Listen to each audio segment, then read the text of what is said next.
What's good? What's good? What's good, family? This is the one and only Willie Beeman back in the building one more time, man, for another dope and fire segment, man. This is Sports Therapy, man, with your host with the most, Willie Beeman, man. Y'all know what it is.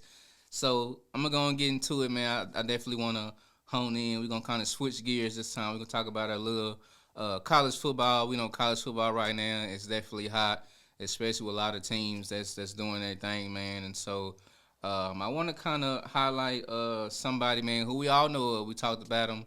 I talked about him a little bit on our last segment, man. Shout out to my bro, Travis Hunter, man, who had the ability to go to, some of these top schools, as he was making his way, to the college field and to the college space. But he decided not to. He decided to make a shift, because he saw what Coach Prime Deion Sanders was doing out there in Jackson State, man, and he made the decision to turn down these well-known colleges that we know most people go to, the Alabamas of the world, the Floridas of the world, all these other top schools. He made the shift to go to Jackson State, made some noise there, man. Plays well on both sides, man. If y'all know about Travis Hunter, go watch that guy, man.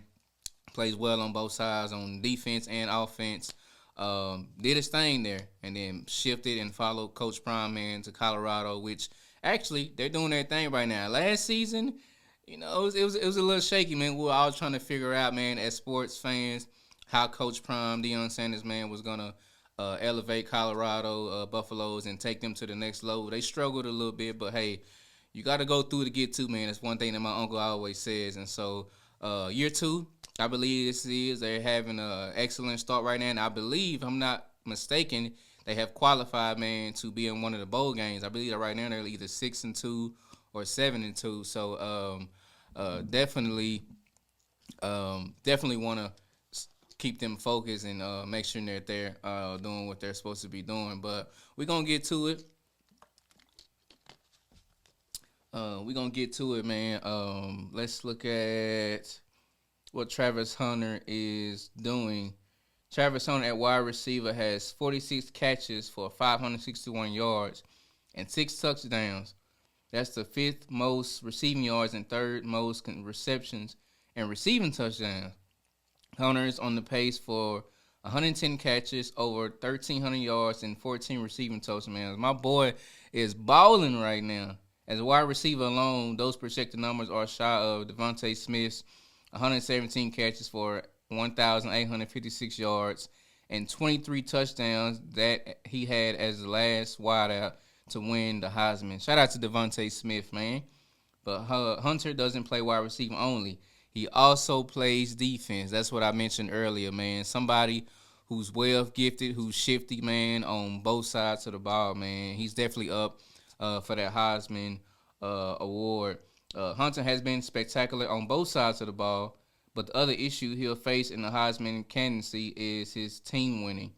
Colorado is currently, no, that's not right. I believe they're 6-2. We're gonna look past that.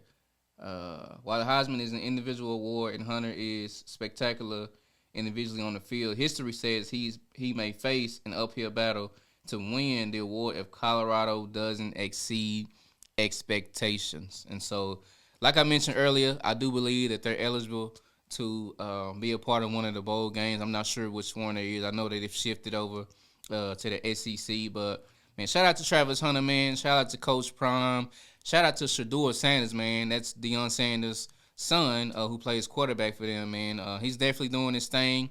And this season, man, I believe they made some changes with their offensive line. Because last year, boy was getting towed up, man. Most of y'all that's watching these games, Shador Sanders, man, was averaging at least 7, 8 sacks a game, man, because he didn't have an efficient offensive line to protect him.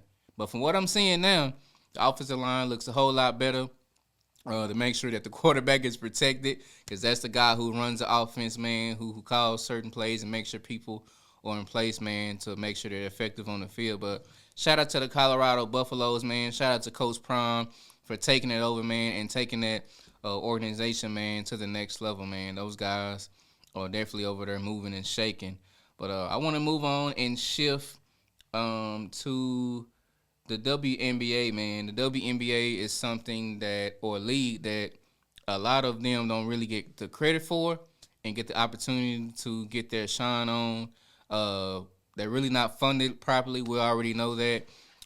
Definitely, hopefully, we're pushing, man, for WNBA to allow these players, man, to get the money that they deserve. I believe, even though they might not have the same abilities or skill sets as men when it comes to the NBA, I believe they still should be compensated, man, for what they're capable of doing.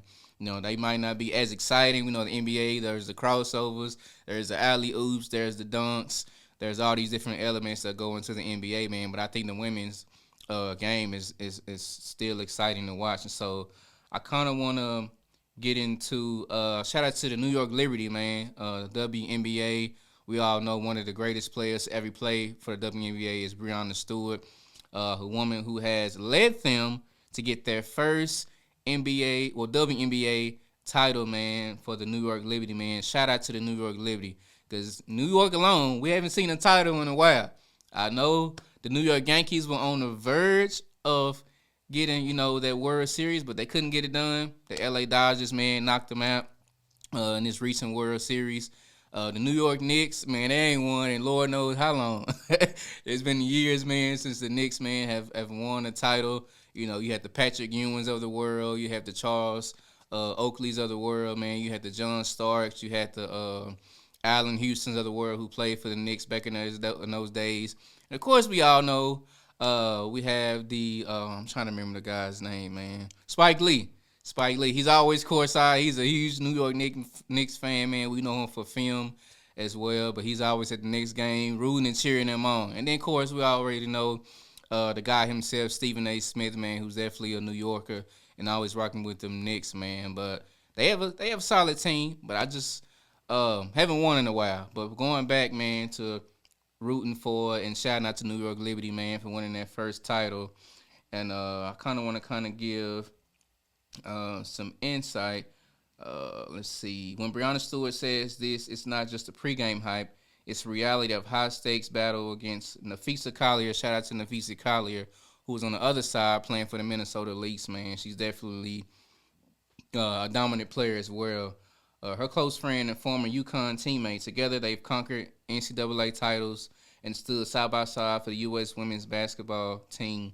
But now they stand on opposite ends of the court with more than just a game on the line. For Stewart, who's a New Yorker as well, returning to New York meant more than just joining the team.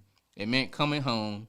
It's about giving the Liberty their first NBA championship and delivering the city's first pro basketball title in 50 years, y'all.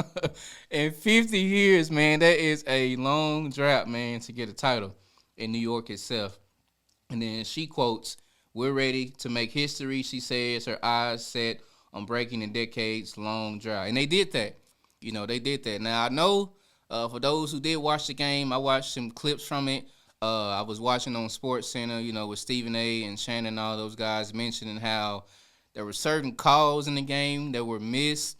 And I think there was one call at the very end that allowed, I believe, Breonna Stewart, which is Stewie, to get free throws to be able to seal the deal, man, and for New York Liberty to get that championship. But throughout that series, man, it was some dogfights on both sides, man. You had some great players on both sides of the team, man. So definitely wanted to take a moment, man, to shout out to New York Liberty, man, for getting their first title in the WNBA, man. And hopefully there's more to come for this team. Hopefully there's more to come for the league as well. And before I get out of here, we definitely got to shout out the rookies, man, who've made a dent in the WNBA. Shout out to my girl Angel Reese, man, who been moving and shaking.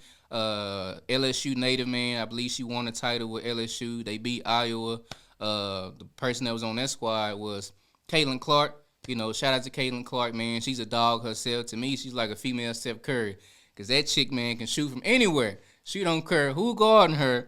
She gonna pull up, man, and shoot. So shout out, man, to Caitlin Clark, who did get Rookie of the Year this season. But also, I pray for your recovery, Angel Reese. I know I watched your recent video on IG how you were sharing, your road to recovering and your injury, I believe. And so we're praying that you get well. We're praying that you get better, man. We're praying that you You're staying solid. You got the right group of people around you, man, as you get through that recovery. So that when you do get back on the court, man, you're mentally sharp, you're emotionally sharp, man. Your nutrition is good, your conditioning is good.